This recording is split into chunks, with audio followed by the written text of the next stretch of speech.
Subscribe now and press the bell icon. Never miss an update.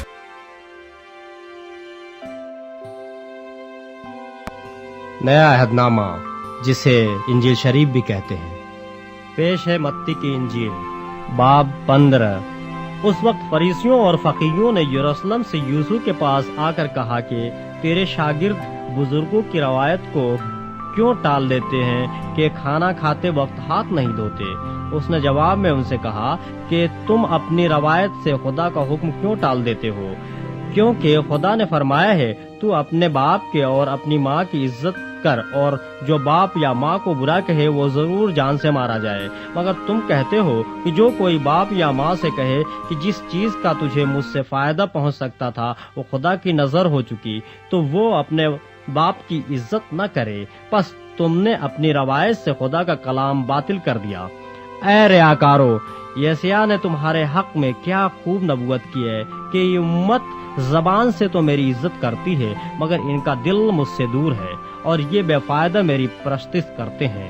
क्योंकि इंसान अहकाम की तालीम देते हैं। फिर उसने लोगों को पास बुलाकर उनसे कहा कि सुनो और समझो, जो चीज मुंह में जाती है वह आदमी को नापाक नहीं करती, मगर जो मुंह से निकलती है वही आदमी को नापाक करती है। इस पर शागिर्दों ने उसके पास आकर कहा कि क्या तू जानता है कि फरीसियों ने यह बात सुनकर ठोकर खाई।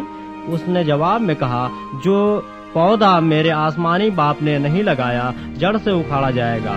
उन्हें छोड़ दो, वो अंधे और राह बताने वाले हैं, और अगर अंधे को अंधा राह बताएगा तो दोनों गड्ढे में गिरेंगे। पतरस ने जवाब में उससे कहा कि ये तमसील हमें समझा दे। उसने कहा, क्या तुम भी अब तक बेसमझ हो? क्या नहीं समझते कि जो कुछ मुंह में जाता है वो पेट में पड़ता और मुज़बला में फेंका जाता है, मगर जो बातें मुंह से निकलती हैं वो दिल से निकलती हैं और वही आदमी को नापाक करती हैं। क्योंकि बुरे ख्याल, खुरेजियाँ, जनाकारियाँ, हरामकारियाँ, चोरियाँ, झूठी गवाहियाँ, बदगोइयाँ दिल ही से निकलती हैं। यही बातें हैं जो आदमी को नापाक करती हैं, मगर बगैर हाथ धोए खाना खाना आदमी को नापाक नहीं करता। फिर यूसुफ वहाँ से निकलकर सूर और सैदा के इलाके को रवाना हुआ, और देखो एक कनानी औरत उन सरहदों से निकली और पुकार कर कहने लगी, ऐ खुदावंद इब्ने दाऊद, मुझ पर रहम कर, एक बदरू मेरी बेटी को बुरी तरह सताती है। मगर उसने उसे कुछ जवाब न दिया, और उसके शागिर्दों ने पास आकर उससे ये अर्ज की कि उसे रुखसत कर दे, क्योंकि वो हमारे पीछे चिल्लाती है। उसने जवाब में कहा कि मैं इस्राएल के घराने की खोई हुई भेड़ों के सिवा और किसी के पास नहीं भेजा गया। मगर उसने आकर उसे सिजदा किया और कहा, ऐ खुदाबंद मेरी मदद कर। उसने जवाब में कहा, लड़कों की रोटी लेकर कुत्तों को डाल देना अच्छा नहीं। उसने कहा, हाँ खुदावंद, क्योंकि कुत्ते भी उन टुकड़ों में से खाते हैं जो उनके मालिकों की मेज से गिरते हैं। इस पर यूसुफ ने जवाब में उससे कहा, ऐ औरत, तेरा ईमान बहुत बड़ा है, जैसा तू चाहती है तेरे लिए वैसा ही हो। और उसकी बेटी ने उसी घड़ी शफा पाई। फिर यूसुफ वहाँ से चलकर गलील की झील के नजदीक आया और पहाड़ पर चढ़कर वहीं बैठ गया, और एक बड़ी भीड़ लंगड़ों और अंधों, गूंगों, टुंडों, बहुत से और बीमारों को अपने साथ लेकर उसके पास आई और उनको उसके पाँव में डाल दिया, और उसने उन्हें अच्छा कर दिया। चुनांचे जब लोगों ने देखा कि गूंगे बोलते, टुंडे तंदुरुस्त होते और लंगड़े चलते फिरते और अंधे देखते हैं, तो ताज्जुब किया और इस्राएल के खुदा की तमजीद की।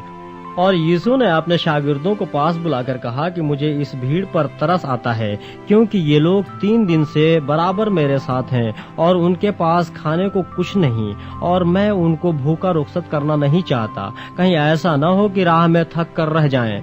शागिर्दों ने उससे कहा, बेआबान में हम इतनी रोटियां कहाँ से लाएं कि ऐसी बड़ी भीड़ को सैर करें। यीशु ने उनसे कहा कि तुम्हारे पास कितनी रोटियां हैं? उन्होंने कहा, 7 और थोड़ी सी छोटी मछलियां हैं। उसने लोगों को हुक्म दिया कि जमीन पर बैठ जाएं, और उन 7 रोटियों और मछलियों को लेकर शुक्र किया और उन्हें तोड़कर शागिर्दों को देता गया, और शागिर्द लोगों को, और सब खाकर सैर हो गए। और बचे हुए टुकड़ों से भरे हुए 7 टोकरे उठाए, और खाने वाले और 100 औरतों और बच्चों के 4000 मर्द थे। फिर वो भीड़ को रुखसत करके कश्ती में सवार हुआ और मगदन की सरहदों में आ गया।